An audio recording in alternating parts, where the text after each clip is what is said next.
10 paychecks. That's what many of us have left until Christmas. And if you're setting aside $20 per paycheck, that's $200. So what happens when your kiddo wants a $500 gaming console? Today, we're talking about permission to spend, not pretend. Because real freedom this holiday season begins with choosing to see the reality about our time, our money, and what matters most.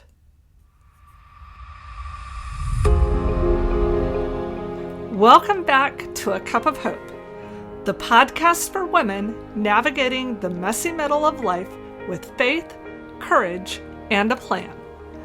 I'm your host, Sherry Lynn, life and money coach and your Chief Encouragement Officer for this season.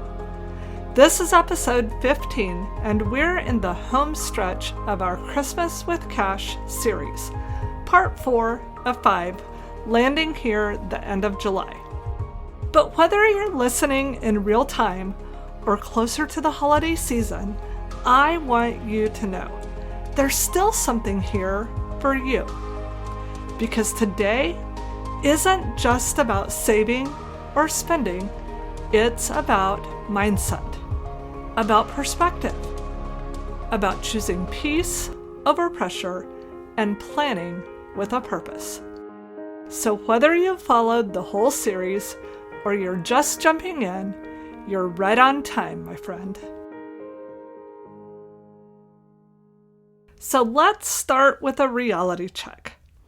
If you're like most people, you don't know exactly how much you spent on Christmas last year. But it was probably more than you realized. According to the National Retail Federation, the average American spent $1,012 on Christmas gifts alone in 2024. And that doesn't include travel, decorations, extra groceries, or school and work parties. And here's where it gets real. About 65% of the U.S. gets paid bi-weekly. That means if you're just starting to plan now, early in August, you have about 10 paychecks before Christmas. So let's do the math. $20 a paycheck? That's only $200. But you just heard the average is $1,000. See the gap? I chose $20 as a simple example. But here's what I've seen over and over again, both in my own life and with my coaching clients. People save a little, but often choose that number randomly. It feels doable, but they never stop to ask, how much do I actually need? So they save, but still fall short. They budget, but still feel frustrated. They plan, but the numbers don't match the reality. You're not alone if this is you. There is a disconnect between perception and reality. You just need clarity. And that clarity begins with choosing reality. I've been there too. I used to feel defeated and behind every Christmas. Even though I thought I was trying to plan well, I felt like I must be doing everything wrong. But when I became a financial coach and started working with clients, I noticed the same thing in them. Their plan and their experience didn't match because the plan didn't include everything. That's why I created a Christmas planner, not just for myself, but for my clients. It helps expose the hidden costs, those things that we don't think about until we're in too deep. Stamps and Christmas cards, teacher and coworker gifts, special food, decorations, party outfits. And once we see it all, we can plan for what matters and let go of what doesn't. We can shift from shame or overspending into clarity and peace. Jesus actually points to this principle in Luke 14:28 when he says, "Suppose one of you wants to build a tower. Won't you first sit down and estimate the cost to see if you have enough money to complete it?"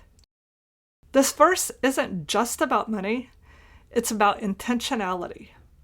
When we don't sit down and count the cost of our time, our energy, our money, the weight of it all often hits us later. So today, we're going to do this together, with grace, with honesty, and with the freedom to choose what matters most. So if Luke 14:28 teaches us to count the cost, then the first step to counting the cost is asking this question: what do I want Christmas to feel like this year? Not what do I want to buy, not what do I think I'm supposed to do because of traditions or expectations or social media, but what do I want my home to feel like? Peaceful, joyful, grateful, Christ-centered? Or do I want to end the year feeling burnt out, maxed out, and wishing it had been different again? If you're honest, is the pressure to have the perfect Instagram-worthy Christmas actually worth it if it means you're running on fumes, overspending, and snapping at the people you love most? Here's the thing. You don't have to do it the same way just because it's always been done that way. One of my favorite childhood memories is when both sets of grandparents would be at our house for Thanksgiving or Christmas, and we'd spend part of the day just playing cards. That tradition has stuck with our family. Even now, whether we're at home or traveling, our gatherings usually include lots of card games or board games. That childhood memory didn't really cost anything, but it meant everything. These are the kind of moments we often miss when we let the season become a blur of busyness and spending. In last week's episode, we talked about having a vision for your holiday season, something more meaningful than just getting through the list. Today, we're building on that. Once you have a vision, you count the cost. And maybe that vision, that's your real Christmas wish list.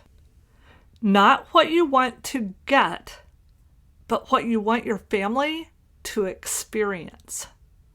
Peace, presence, time together, less stress, and more joy. That's the list we build around. That's what we want to fund with our time, energy, and money.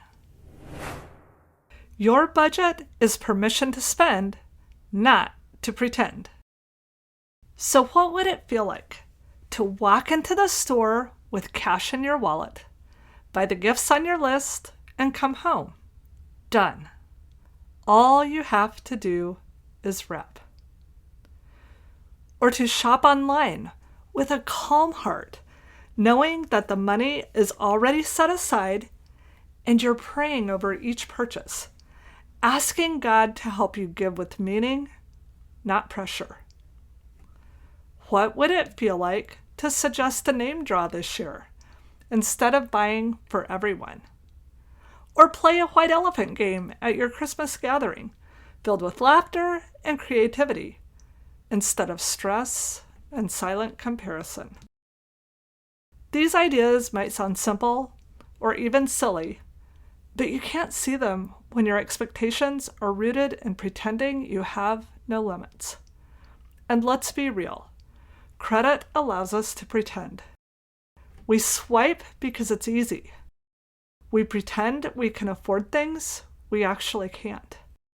We tell ourselves, future me will figure it out.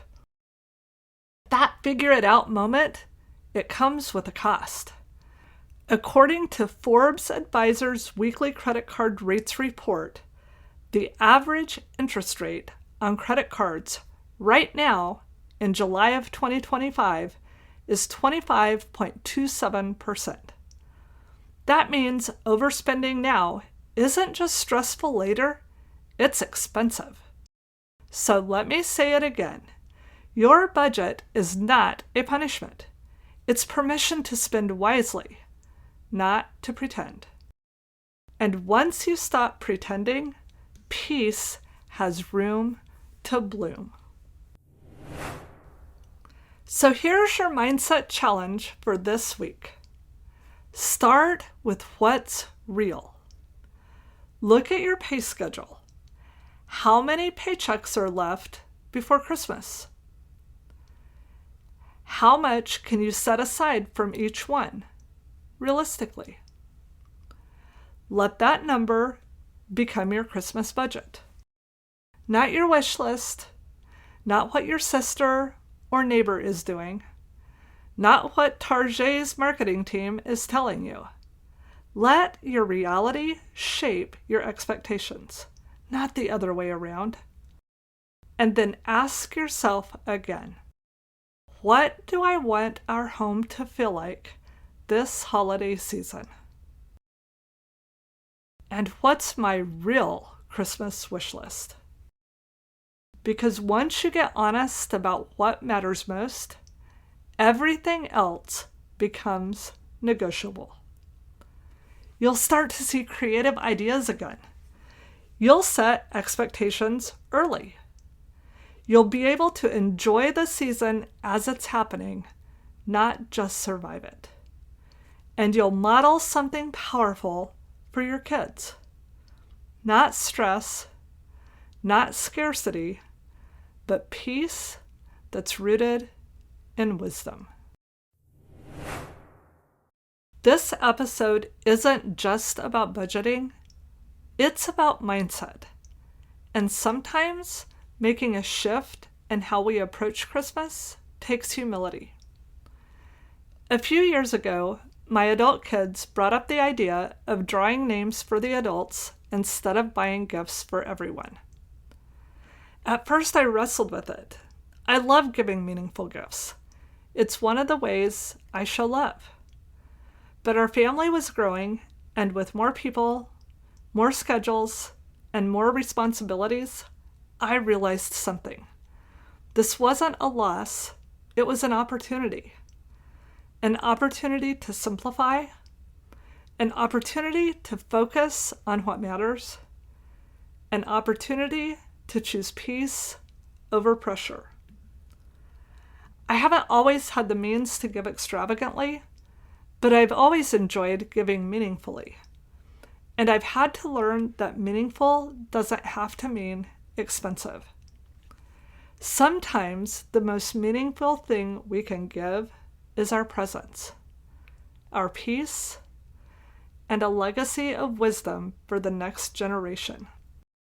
In 30 years, our kids likely won't remember the exact gifts that we gave, but they will remember the tone we set, that we modeled contentment, that we prioritized things that truly matter, that we were willing to do things differently in order to live aligned with our values.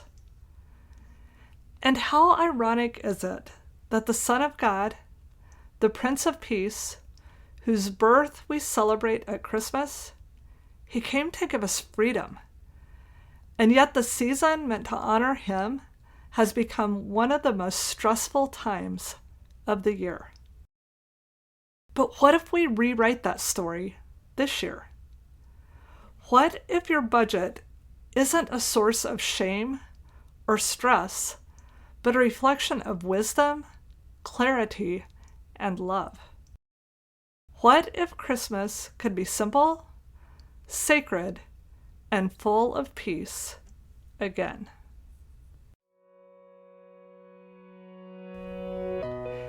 If you haven't already, go grab the free Christmas with Cash bingo card. It's a playful way to start shifting your habits now, not later. You can find the link in the show notes. And I hope you'll join me next week for the final episode in this series, Hope for the Holidays, Rewriting the Story this year. Until then, remember, you don't have to overspend to show love. Your presence is a gift, and peace is a choice you can make today. So this holiday season, let your budget be a boundary that protects your peace, not a burden that steals your joy.